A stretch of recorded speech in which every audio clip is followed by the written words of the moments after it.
Hello, everyone, and welcome. If this is your first time joining us, we are so delighted that you are here with us. As the comments have already said, sit back, you are in for a treat. This is going to be great. My name is Nicola Corzine, and I'm the founding CEO, Executive Director of the NASDAQ Entrepreneurial Center. We are a nonprofit committed to helping entrepreneurs around the world accelerate, thrive, and grow. A topic kind of important given today's conversation with a world-renowned author and dear friend of mine. But before we get there, let me take a moment to just invite you to know a little bit more about the center. Now, as you may have seen in the chat window, one of the commitments that the center always has is making sure that we are accessible and available to help connect entrepreneurs on this long, hard journey they're on with great mentors. Our commitment in this time is to make sure that mentorship is more readily available than ever before. So if you haven't yet signed up for Mentor Makers, the movement, we'd really encourage you to do so. And if you happen to have capacity to give back, to help shape, encourage, nurture, and provide support to our entrepreneurs and have some expertise that they'd appreciate, we'd love to invite you to join us in this journey as well. Now, everything that the center does is built for entrepreneurs and orchestrated by our incredible program team. But it all starts by understanding some of the challenges that our entrepreneurs are going through. And most importantly, knowing that we have incredible sponsors and donors who believe in this mission of supporting entrepreneurs worldwide. Without them, none of this would be possible. So to get started and have a sense as how everyone is doing today, I've got a couple of polls I'm going to launch. The first one we've been tracking since before the pandemic, and it really asks you to take a moment to reflect and just share with us how you're doing. I wish it was as easy as saying that the last couple of years of challenges have been over, but we all know that unfortunately that is not the case, and there's still an uncertainty that's out there trying to figure out these market conditions and climate. And we're going to have some good strategies from Stu in just a minute as to what we might be able to do to persist and thrive in these difficult times. But to start with, I'm going to ask you all to just sort of share with us how you're feeling today. Obviously, we always know our entrepreneurs are very optimistic. We see a healthy dose of optimism always showing up, but we're also able to understand when there's a certain element of anxiety or just trying to survive in these moments. It helps us direct more programming resources to your wellness and your overall survivability. So thank you in advance for taking a moment to just share and reflect how you're doing. We appreciate all of you sharing. I'm going to go ahead and let this poll go for just one more moment, and then share the results with everyone. Again, not too surprising. We've got the good dose of optimism as we'd expect right now. I have one more poll. I mentioned there were two. The other one that I'm going to ask you about is to let us know what's keeping you up at night. This one is directly critical for us because over the next 8 to 10 weeks, how you answer this question is going to be what Colin and others on the program team go out and bring in great experts, people like Stu Heinecke and others that can help address some of your greatest challenge areas. So whether it's finance, sales, marketing, scaling, working through team dynamics, or just hanging in there, this will be reflected in what we put forward October, November, and the last month of the year, which is just crazy to even think of that we're at that point in time. So thank you for all of you sharing this. We're excited to be able to action this moving forward. You'll see right now, again, not too surprisingly, sales is top of mind.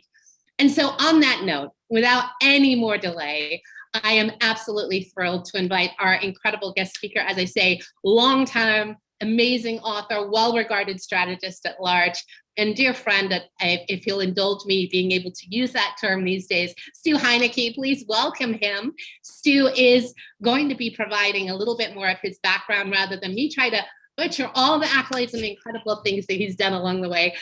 So Stu, on that note, welcome. We are thrilled to have you here. Thanks so much for sharing your time and sharing your expertise on this incredible book. Nicola, thank you. I'm so honored to be here.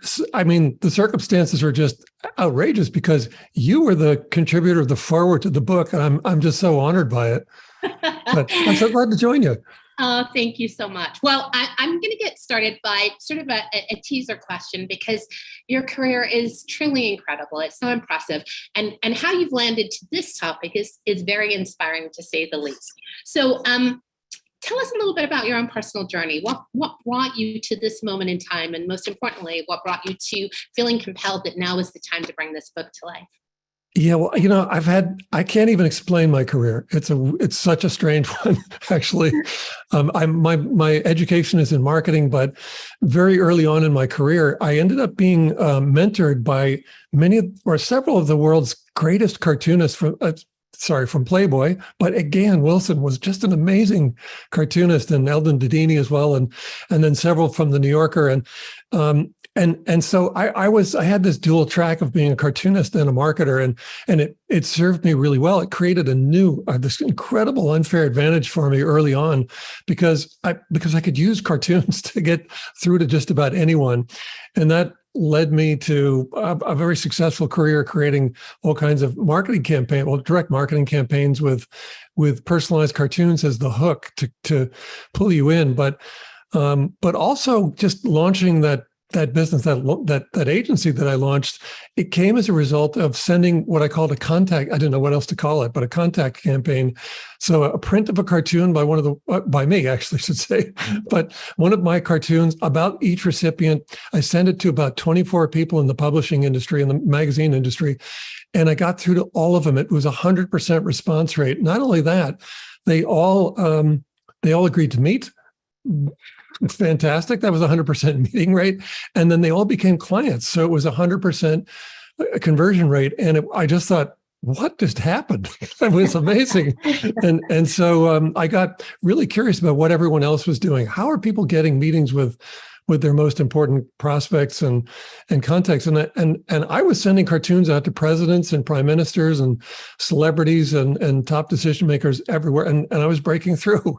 So, okay, that I've got to write a book about this. And so that was how to get a meeting with anyone. It came out in 2016, and then just concurrently, well, not concurrently, but much earlier than the book. Because this is how I came to the weeds. I was driving down the Santa Monica Freeway, and it was when traffic used to move really fast. So it was 60 or so miles an hour, and there was 6 lanes of traffic going this way, 6 lanes of traffic coming the other way, and about a 40-foot wide concrete median in the middle. So it's no place for a plant to be, but growing out of a crack in the concrete median was dandelion.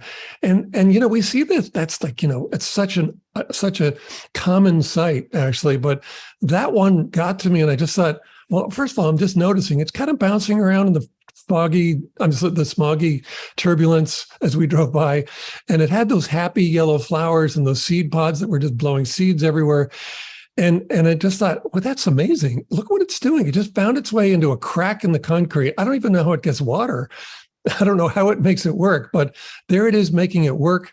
And it's just running its process. And this process, we know, is weeds are probably, they could be something like 145 million years old, according to the fossil record. So they've been working on their process for a long time, and there it was, just running it. And I just thought that's so impressive. And I hope that I can live up to that their example, I should say, in my career and in the businesses that I start. And it got me wondering, do weeds have, what's going on with weeds? Why aren't apple trees growing out of cracks in the concrete medians or petunias? So what is it about weeds? What's so special about them? Do they have a model that they all use? And if so, is there a model there that we can use in our businesses? So that's kind of the trajectory so far. That is so good. It is so good. I mean, I remember when you first shared with me what you were going to be writing and invited me to have the great honor of being able to contribute in a small way on the foreword. It immediately jumped to me, how had I never seen this? That in some ways, the things that we hate, but the things that bring so much joy, whether it's to children, whether it's to us driving down that highway and seeing the sunshine contained in that moment, has a very real application for the fact that there is a process, the fact that they've been perfecting that process, and the fact that now it's so ingrained in them that they can do it automatically. So on that note, I think you've given us a perfect background on what weeds are in the theoretical terms of, as I say, people either love or hate, depending on where you are in the world, probably, and how much weeds are plaguing one's yard. But help us now make the transition, okay? And you kind of have started this a little bit, but what is it that you think stands out in weed theory that can transition into business strategy for any business owner to be able to apply? Yeah, well, I'm happy to answer that question. But you made a comment about, we look at weeds and we think they're disgusting and they're pests. But I guarantee you, after listening to us talk today, you're going to look at weeds really differently. And I think you probably have had this experience too, Nicola, that we have weeds in our yards and they're pests. I get it, but you start looking at them differently and you start saying, God, they are doing something that's just amazing. What is it? And they'll start setting examples for you for your business. You'll see it in the weeds just in your yard, which is pretty amazing. So anyway, I hope you see it differently. Yes. So the model, how do they have a model and can we apply it to our businesses? And, I think if you look at weeds, you'll notice that a few things that I think are pretty apparent. One is that they always deal with what is. I mean, they don't have emotions getting in their way. They don't have stray thoughts getting in their way. They just run their process and they run it like a computer runs a program. So they deal with what is, and they never do anything without an unfair advantage. They never do anything alone. They're always working at scale. And they always focus on what makes them win, which I think is actually a great description of entrepreneurs as well. Let's say should be a great description of, and is really a great description of entrepreneurs. And so you just wonder, well, what's that all about? That's what in the weeds, in weed strategy, that's the term you had to come up with something. So it's weed strategy. That's the overarching name for all of this. And so in weed strategy, we see that they all follow the same format or formula, and that is that they all leverage a fierce mindset and unfair advantages against collective scale, and they do it according to a process that is kind of magical because it's well honed. It's been around for millions of years, but it's also a living process that will help it adapt to any challenge. Really, it's evolution, but it's also a process that is programmed into their DNA. So again, they just run it like a program. They don't have to be trained. They all do it alone. I mean, they all do it on their own. Actually, I shouldn't say on their own because they're doing it at scale, but they all do it automatically. They just run a process. And those things are not so easy for us that we kind of fall down on those. But I think the wonderful thing about weeds and weed strategy is that it gives us this unified model, this unified, I don't know, it's kind of the theory of everything about growing anything. It makes it really simple, actually. Well, and simplicity is known for beauty in many ways. And again, I think back to what can we take out of here that we can all apply and really make sure that we're prioritizing and focusing in a direction that allows us to be, dare I say it, disruptive. Well, and, I think on that note, you make a very direct correlation in the book that weeds are disruptive and similar to, I think, how startups really aim to be disruptive in the most important ways. How do you think through sort of the disruption piece of what weed theory can help our founders continue to prioritize? Because it's easy when you first get going, right? But again, the magic with weeds, it's not like they had this unfair advantage for 2 years and then this 800-pound gorilla came and swashed them out. They're still going. So how do we make sure that our founders have that same longitudinal competitive advantage through applying the disruptive components here? Well, I think that, disruption obviously is a great thing in entrepreneurial circles and terms. They're first of all, they're one of nature's great disruptive forces. We can see that they conquer new territory very easily. They come in, they expand, they dominate territory, they defend their turf. And so they're really, again, they're doing everything we should be doing as entrepreneurs. But the thing that also I think is interesting about weeds is that they tend to thrive in disrupted ground. So our yards, in other words, we disrupted the ground. Whatever was there isn't there anymore, and so that's where they end up thriving. They just expand into territories like that and just absolutely nail it. And but that's also true on roadsides and farms. I mean, our agricultural fields they're constantly being disrupted. So it seems like weeds are attracted to disruption as well. They run. It's sort of like they run to the fire, not away from the fire. Yeah. And so that's interesting because you were mentioning you in the poll, you were asking, it looks like we're in a recession, starting a recession. It could be tough times. We're always in disruption, though. I mean, we haven't even finished the pandemic, really. We're not quite out of that yet, but we're always facing disruptions. And it seems to me that the weed model actually is the way. They just keep doing the same thing. They don't say, well, okay, now it's a recession, so now we're going to change something. They just always run the same process, the same model. Again, the weed mindset and unfair advantages leveraged against collective scale, and doing it according to a process that is living and well honed and automatic, and they just keep doing the same thing. Yeah. No, I absolutely love that. I mean, I often think, in entrepreneurship, it is always hard to sort of be on top of everything that is shifting in a dynamic, non-static environment. But the encouragement to sort of think through that we can not only persist in those times, but we can actually thrive in those times. And that, there is a component to working in tandem with the dynamic environment rather than feeling that you're a force against us. That's really interesting to consider. Now, you've used this term a few times already. I'm gonna ask you to go a little deeper with us. What is the weed mindset, and really, how does it? This version of weed mindset.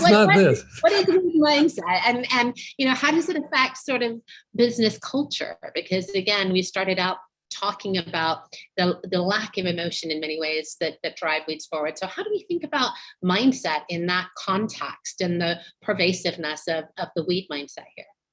Well, I love the question because, when I first started the book, I should say, launched June 1st. And so when I was first doing interviews, the interviewers didn't really know what to make of it, and they didn't know what to ask. And so one of the first things out of their mouths was, Stu, what kind of weed are we talking? Are we talking about this kind of weed, the kind you smoke, or no, the ones that are in your yard that you can't get rid of? You mean those? You mean those that look like the pests in my yard? Yes. Why do you think they're pests? What do you think they're doing? What's up with that? And so there is a weed mindset. And again, it's kind of just dispense with the jokes. It's not a bunch of people, a bunch of guys sitting around smoking doobs going, wow, man. It's nothing like that. It's actually, if you watch, it's kind of strange to think that something with no brain could have a mindset. But if you watch what they do, there is an apparent mindset. And that's really what I'm talking about. We can see that they're aggressive and urgent and resilient and adaptive and persistent. We can see all that. You knock them down, they'll come right back. They just run their process. They don't care. They just go right back to running their process and recovering from whatever loss they just experienced.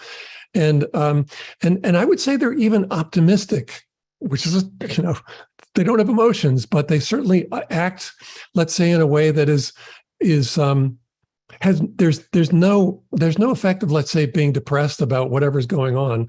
There are no feelings getting in their way at all. There are no emotions getting in their way. They just deal. That's where it comes from. That statement earlier. They just deal with what is, and they do it aggressively, and they just make quick work of it. And so you can see that in your yard. You can see just what they're doing. But the other thing that I think is a big part of their mindset is that they are natural collaborators.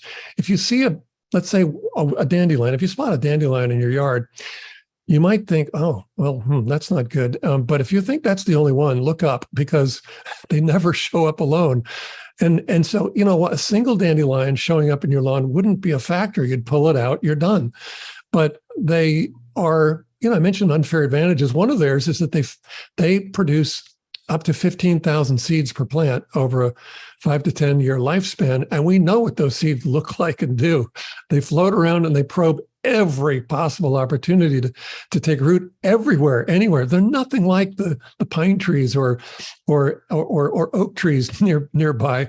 They don't just have pine cones that drop at their roots, or same thing with acorns. Their seeds fly around, and it's an unfair advantage. But they do it together. And so when you see, when you see one dandelion in your lawn, look up, you'll see that it's probably dozens, if not hundreds, out there. And when you see that, you're never getting rid of them. They're a force. They have disrupted your lawn, essentially. I love it. I love it. Now, you've already given us a lot of tips and tricks to be thinking through, but I'm going to ask you the question. So in your mind, do you think there is actually a formula that businesses can apply for how to grow like a weed? Yeah, I do. It's that formula I've mentioned already, but I think it's, in physics, physicists are always looking for the one theory that explains everything, and they call it a unified theory.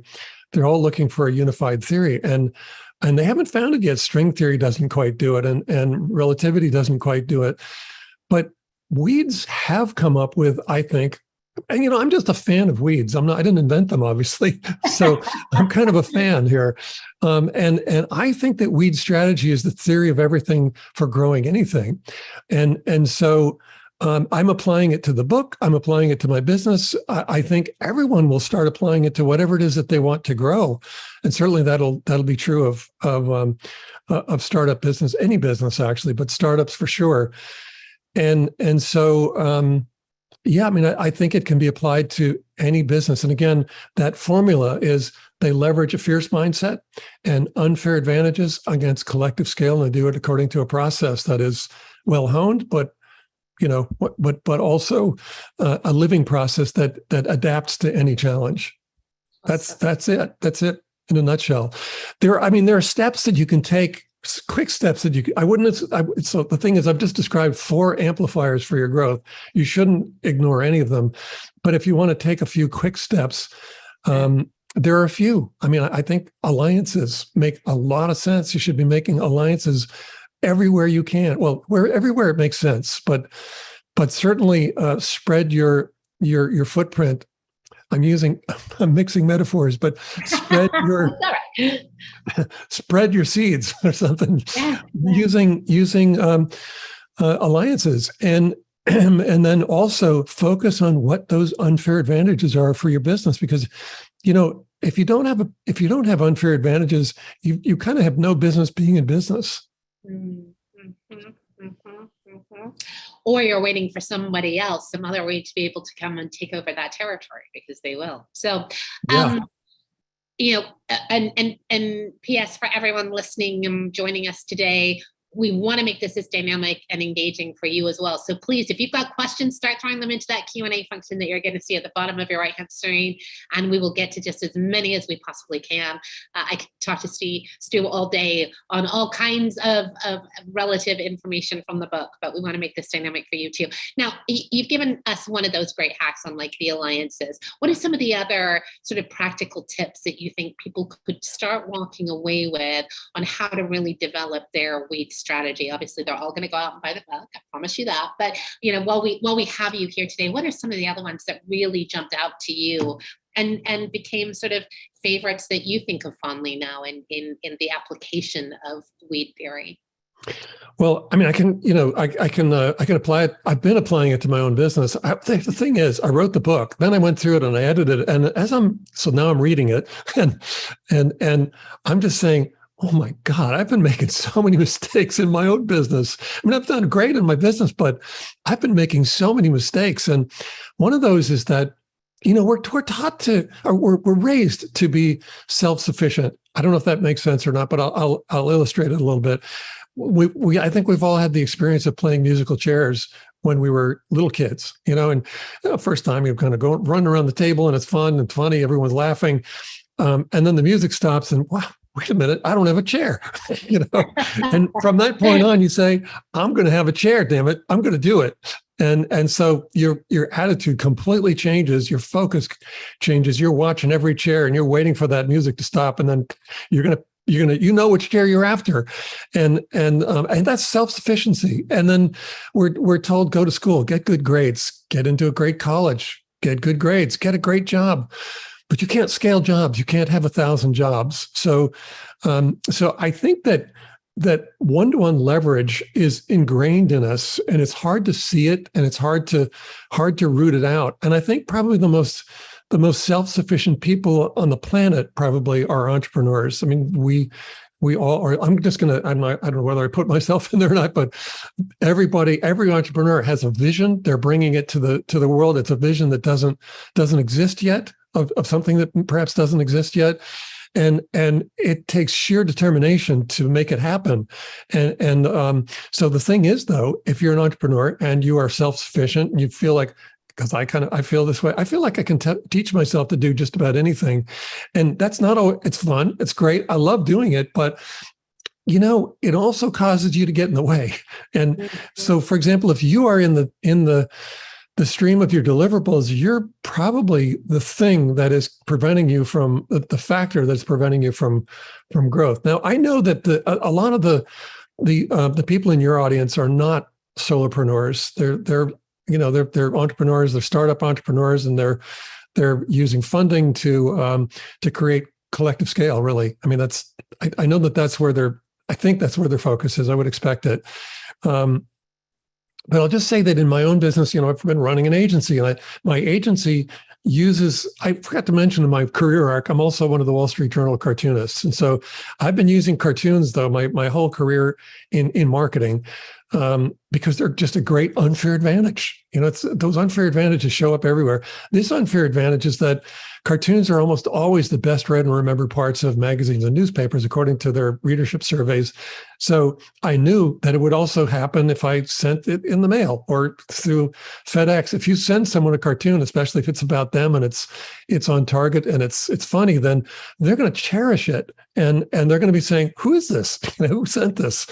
So, that's an unfair advantage that I've always brought to my clients. The problem is about scaling my business is that I guess I could probably best describe myself as the creative director of my business. And so I'm always involved in writing the copy and designing the contact devices and so forth to help these sales teams break through.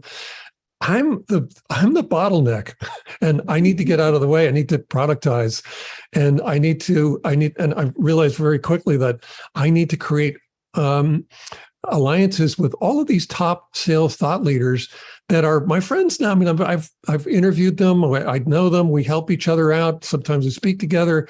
We're in masterminds together. And I've never reached out to them to say, "Hey, why don't we collaborate?"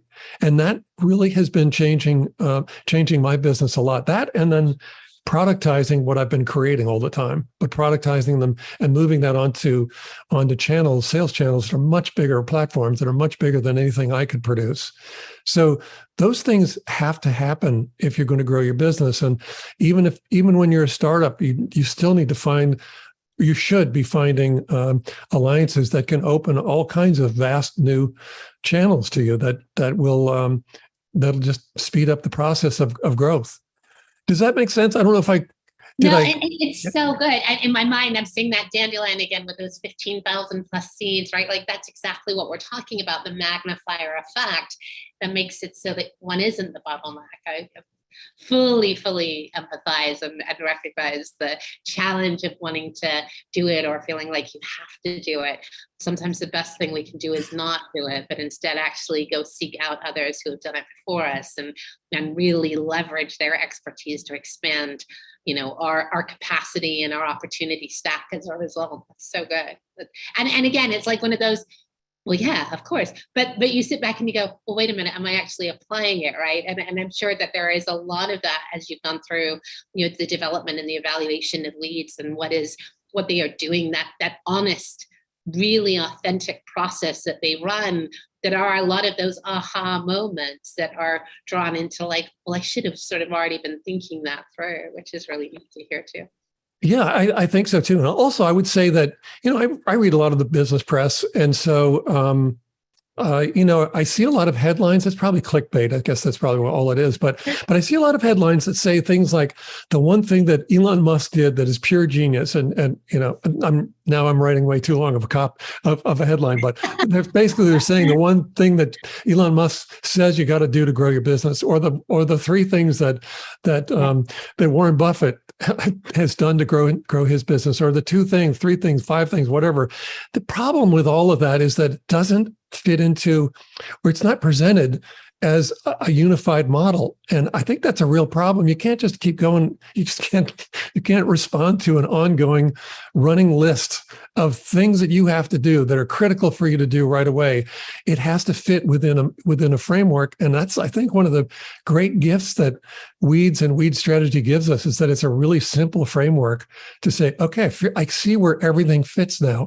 I see how it all interacts. I see that I can't just have unfair advantages, or I can't just have a great attitude or like a fierce attitude, really, but I have to, and I can't just have alliances. I have to put it to a process. If there's no process, it doesn't go anywhere.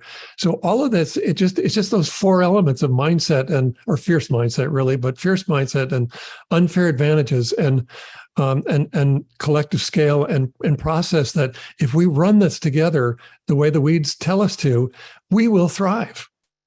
Yeah. And it's that thriving element that I think is just incredible to imagine what's possible when we do adopt more of an intentional mindset around this. You know, in the book, and we've talked a little bit about this already, but the importance of territory, or perhaps the lack of the importance of territory. But I think there's a few domains of territory, right? You've got the territory of literally, where are you building your business? What's the climate that you're building your business in? And then you've also got the other side of territory, where it's who are the customers that I'm engaging, who are the vendors that I'm working with, who is the team that I'm building on beside me. How do you think about those two different stratospheres, if you will, both in the amplification of like where we need to be active in encouraging weed theory adoption by different stakeholder groups, and also how we bring others into sort of more of the intentional weed development with us as we continue to grow our business? Well, I think, what's really interesting to me, Nicola, is that when we look at the companies in your space, and literally in your space, I mean, they're right down the road from you, some of them, but a lot of the VC groups, they've named themselves after trees. Yeah. Big trees, Sequoia Capital is one, and yeah. So, and when you think about it, if you look at, let's say, the distribution map of sequoia trees, they're not spreading well. They get big, but they're not spreading. And I think that the territory or turf is analogous to market share. And so, if we really want to grab market share, we need to be thinking like weeds or thinking and acting like weeds rather than great trees, great tall trees. They're beautiful, they're magnificent, but they don't spread. And the other thing that I think is, you had mentioned, I think you'd ask, well, when is it appropriate to use weed strategy and perhaps when it isn't? I think it's always appropriate. And what's interesting is that I'm getting a request for consulting on weed strategy, and what's interesting is that it's not just growing a business that people are concerned about. But sometimes it's just I'm working in the recruitment effort for my university, and I want to use weed strategy to grow that. And it turns out it just applies. Okay, what are your unfair advantages? I guess we can talk about your mindset, but what are your unfair advantages? What kind of alliances can you create to open new channels to get more and more, let's say, seeds out there, more and more recognition of who you are, and just awareness. Really, seeds are, I would say, analogous to awareness and the intent, something that causes people to form the intent to transact with you in some way. So just using the elements of the weeds model, which we haven't really quite hit on yet, but there are 8 levels of strategy in the weeds. It's an acronym for Weed Inspired Enterprise Expansion and Domination Strategies. But that model of 8 levels of strategy to help you create unfair advantages in your business, and really, I'm saying in your business, but it really could be in any effort, anything you want to grow. It seems that will cause it to grow. That is so good. So everyone here is going to commit to going away and thinking about what are the unfair advantages that they have, and what are the alliances that they can build from that, and accelerating that fierce mindset that we're talking about. But you offered up the opportunity, and I'm going to take you on it. Let's go a little bit deeper into those 8 elements. Walk us through what they comprise of, and sort of, how you came to find them in many ways. Well, I mean, I'm going to start with a little bit of an answer afield from that, but to say that to write this book, I interviewed billionaires and entrepreneurs and founders. I guess they're all kind of sort of the same thing, but founders, famous founders, experts in all areas of business, even I interviewed two four-star generals, one of whom was also the CIA director, but several people from the CIA. I'm thinking weeds, or what, they're kind of weed-like, and then also weed scientists and gardeners, and I wanted to get a sense. Well, what's going on here, and how do we put this into a perspective and in a way that creates an insight for just a universal insight for everyone. And so that's where all this comes from. It's not just me sort of conjuring it up. I'm reading into whatever I've gathered from, all these amazing people to formulate this model. So there are 8 levels of strategy in the weeds model, and those are seed strategy. Again, I mentioned seeds are analogous to anything that becomes that creates awareness and creates an intent to transact with you in some way. I mean, so those could be a strong brand, could be a story. I mean, if you have an origination, mine's kind of a crazy origination story. I think it might get told. I mean, it's like it gets retold. That creates viral spread, and designs. And I mentioned brand strength, but media exposure and discoveries and awards and so forth. A lot of things that happen that cause people to become aware of you and form the intent to transact with you. And then seed pods are the next. Seed pod strategy is the next one, and that is about borrowing the network and reach of others to gain new heights of awareness. Basically, it's what seed pods do for seeds. I mean, when you look at the dandelion, and that seed pod is holding those seeds up in that geodesic sort of arrangement, but it's holding it up way up into the wind so that it gives them a chance to catch the wind and travel far. It's really a multiplier of the effect of the seeds. And then there's Thorn Strategy. So we're getting into a completely different kind of, not an expansive part of the plant, but a defensive part of the plant. It's about having IP that you protect, and you protect it actively. Just like thorns, we come up against a thorn, you'll get scratched, and then the next time you won't want to go into that blackberry patch. And thorns in this sense have that same effect. We need to defend our turf. And then there's segmentation strategy, and I called it segmentation because I'm thinking about when you pull on a weed, some weeds, and you yank them, you'll just get a handful of, I don't know, fluff. You won't get the whole weed for sure, and you won't get the root because they're designed that way. They're actually designed so that if they're disrupted, they'll minimize their risk, or they'll just mitigate that risk and damage.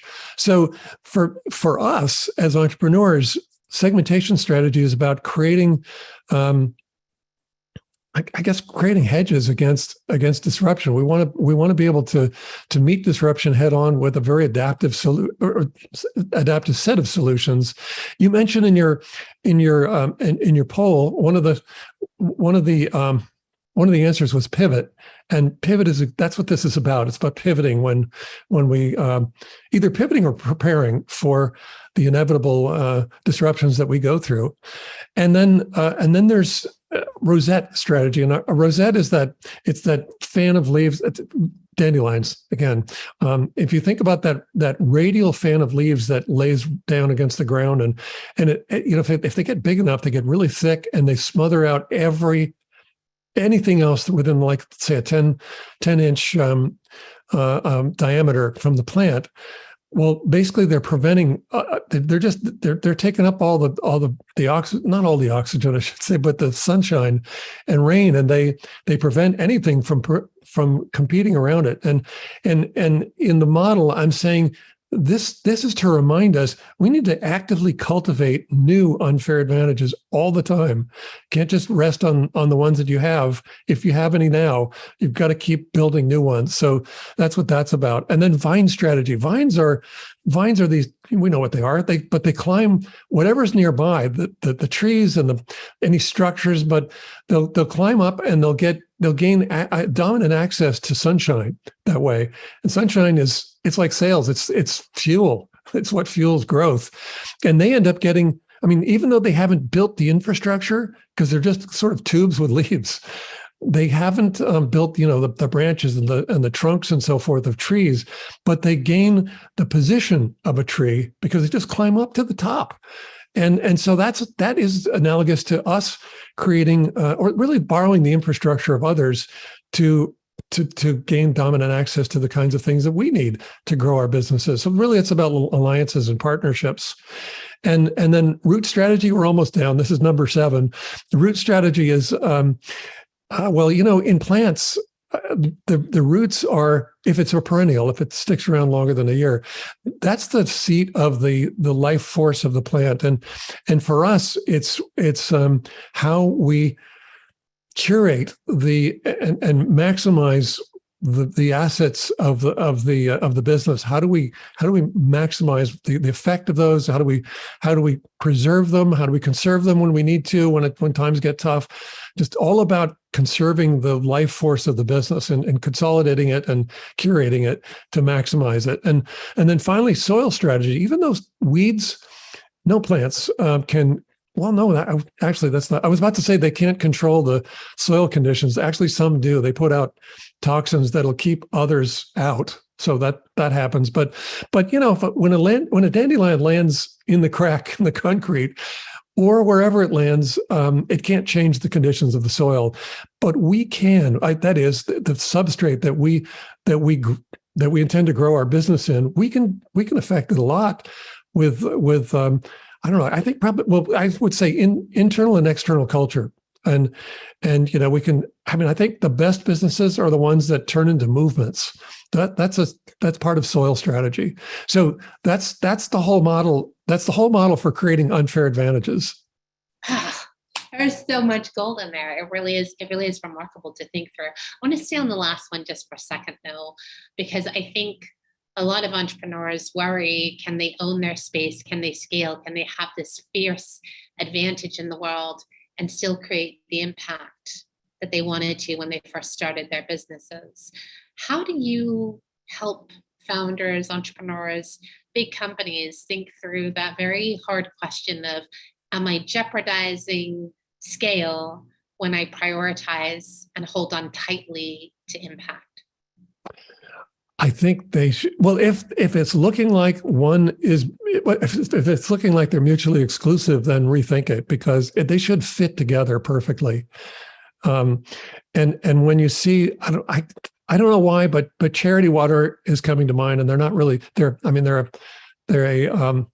nonprofit, but and maybe that's kind of cheating, because a nonprofit is built around a movement, but they own a movement, which is to bring water, potable water, to the people around the world who don't have it. It's a great mission, and I know that everyone who works there loves this mission. Oh, I just thought of another one.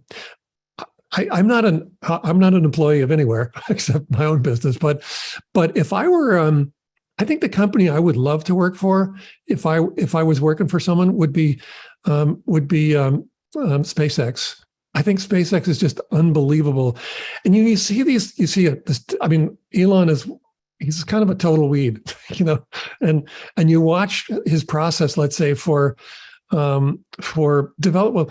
He developed the Falcon booster system. Now we're all used to what it does, but just a few short years ago, they were trying to do the impossible. They were shooting up these rocket boosters, and they were trying to pull them back down and land them propulsively, essentially almost where they took off, like, let's say on the equivalent of a helipad.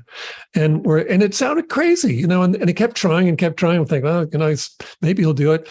And then they kept blowing up on the pad, and it wasn't working. Well, no, actually they were failing. Failing is good. Failing is evolution if you're learning from it. And so eventually they got it. They figured out how to do it. And then they stuck the first landing, and it was historic. We're going, wow, that's amazing. And then they started doing it all the time. Then they started doing it all the time on barges out in the ocean. And then we saw the two boosters coming down together from Falcon, the first launch of Falcon Heavy. And it was like a duet. It's like, wow, that's incredible.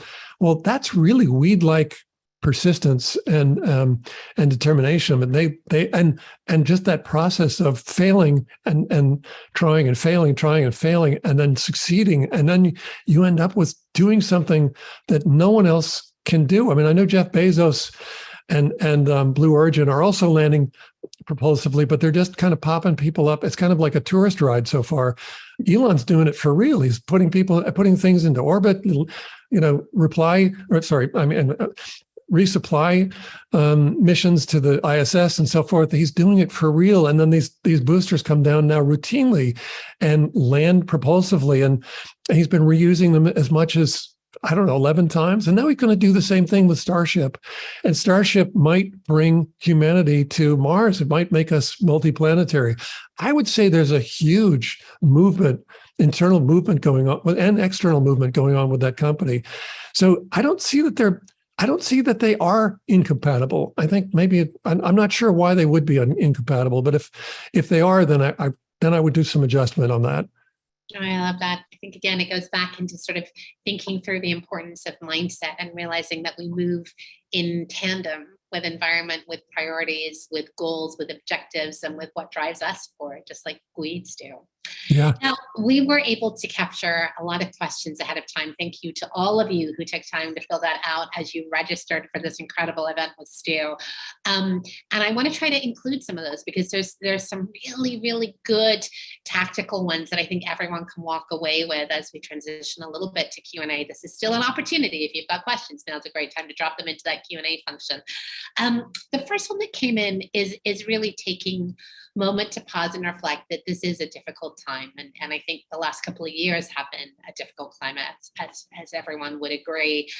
What is it that you think right now is the most important thing for founders to maintain during difficult, uncertain times? To maintain, I certainly one would be mindset. If we're fearful, and I was really glad to see the results in the poll. No one's fearful. No one who answered is fearful. But if we could talk to us, I think one of the things that they would tell us is, look, we don't have emotions, so we don't deal with them. But we notice that you have them, and they get in your way all the time. I mean, oh my gosh, I deserve to have this, or if only this thing didn't happen, I'd be this much further along. There's always those things that just get us down. And so in the weed mindset training that we do, we're saying, look, what you need to do is let your actions, it's really what weeds would tell us, but let your actions lead your emotions rather than the other way around. Don't let your emotions lead your actions. And if you're letting your actions lead your emotions, wonderful things happen. And it could be something as simple as, if you're not working out in the morning, do it, because you just take the action. Don't even think about what you feel about it or whether you feel like doing it. Just do it. Do it in spite of not feeling like doing it. And you'll come out of it feeling, oh my God, I can do anything. This is incredible. But I think the other part of this, though, is we mentioned disruption earlier, and here comes a recession, it looks like, and I don't know what it's going to be like. Nobody knows what these are going to be like, but I think during recessions, we notice that there are certain companies and certain people that seem to come out on top all the time. They seem like they're in the right place at the right time, or maybe they had the right strategy going in, but I think that weed strategy will actually help because I know that they run toward. I mean, they're just where they thrive is in disruption, and I think that if we are disciplined about using the weed strategy model, then we can essentially do the same thing. It means, though, that we're going to be doing things differently. We're going to be creating perhaps new alliances that we wouldn't have considered otherwise, or just completely out of the box kinds of approaches that we wouldn't have considered or wouldn't have thought of otherwise. But I think it still comes back to that model of that fierce mindset. Curate your mindset, make sure you're always fierce and aggressive and urgent and resilient. And and also collaborative, but that fierce mindset, and develop these unfair advantages, and run it according to, across, I should say, run it against collective scale, and do it according to a process. You got to define your process and stick to it, and make sure that it's, process is out. I used to think of process as just sort of this horribly bureaucratic thing, just rule books and, regulations. That I hated it.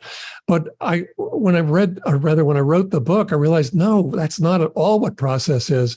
Process is the recording and the amalgamation of all of the expertise and experience that the organization owns, and then spreading it across the entire organization, so that the entire organization operates as experts.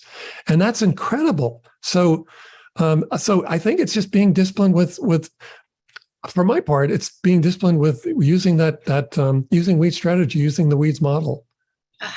I like that. And you've given us another reason to run not only towards those leads with much appreciation now, but also to run towards process with open arms, not away from it. Dan has asked a great question, and it's one that I think you'll enjoy sort of reflecting a little bit. He wants to know, how would you actually describe weed strategy as it's used in how to get a meeting with anyone? How do you think about these two things coming together now with your expertise and hearing from so many people on these two areas? That was Dan that asked that? Yeah. Dan, I love the question, because, well, I thought about the, like, well, who am I even to write this book, for one thing, and so I had to think about that a lot. What's sort of the contact patch between what I just did and what I've just done now, and here's the thing. It goes back to unfair advantages. I knew when I was creating these direct mail campaigns for the publishers when I first started out using personalized cartoons, everyone else was afraid of using humor, because David Ogilvy and all the I don't know if his name is familiar to everyone, but he was one of the original thought leaders in marketing and advertising. He was the founder of Ogilvy and Mather, and he used to say that people don't buy from clowns, that humor doesn't work. So all the experts, that's the air quotes there, all the experts of direct marketing were saying the same thing. Well, humor doesn't work. And I thought, man, you're not paying attention. Cartoons are our humor, and cartoons are incredible devices. So I knew that when I was creating these mailings for these publishing, and then basically for any direct market, all these big direct marketers, that what I was really doing was my assignment was to create a new unfair advantage for them, a new campaign that produced more response at less cost than what they were using before. And so it's all about, I think, one of the most important unfair advantages that we can bring to the marketplace is the ability to confer unfair advantages to our clients. I think that's sort of that's the key to any business to business service, or specialty or product or platform, is conferring a new unfair advantage to our users, our subscribers, whatever we need to call them, our clients. That's an unfair advantage. So another unfair advantage, though, I would say, back to Dan, is that if you can get meetings with anyone, and let's face it, if you can't get meetings, you certainly can't sell. But really, if you can't get meetings, nothing happens. So certainly nothing in business. We have to connect with people, and we have to connect with the people who can change our scale. We know who those people are. They're investors and so forth for the entrepreneurial space. And they're also key companies that could become key accounts that change our scale. So I think that's what it is. If you have the ability to get to get a meeting with anyone, that's what my earlier book is about, how to get a meeting with anyone. That gives you a huge unfair advantage. And man, I've heard from a lot of people who've read the book and gone out and used the tactics in the book, and they tell me crazy stories. Like one said, I bought your book, and within the next month I made another $300,000, and that's because I went out and got to the right people. So it's an unfair advantage, and unfair advantages absolutely fit into the weeds model. You've already started talking a little bit about marketing through that incredible journey you just took us on, but we do have some questions coming in and trying to think through the aspects and attributes of how to apply now weed strategy into certain outputs in the business, be it lead gen, or be it social media. How do you think about those types of elements within running the business and where weed strategy fits in or guides us on where to double down or maybe where to take a step back and just kind of let it be? Well, again, I think it goes back to unfair advantages and alliances. Assuming you get up and work out every day, then we won't have to talk about mindset. But I think those unfair advantages and alliances, and then creating a process from it, of course, so it can continue. But I think those two elements probably they just factor into everything, every aspect of what we do in business. And you think about it, man. The NASDAQ Entrepreneurial Center. One of the big, huge unfair advantages, perhaps call it unfair advantage, that you have is you're part of NASDAQ, for crying out loud. That's huge. If someone wanted to start an entrepreneurial center, it's really tough to compete with the NASDAQ, with the NASDAQ name and tie that you have. So we have to create those kinds of unfair advantages in everything that we do. And if we don't do that, then there's really no reason for our products or services to exist. It's kind of, I know it's baked into if you're an entrepreneur and you have a concept for a new product or service, I'm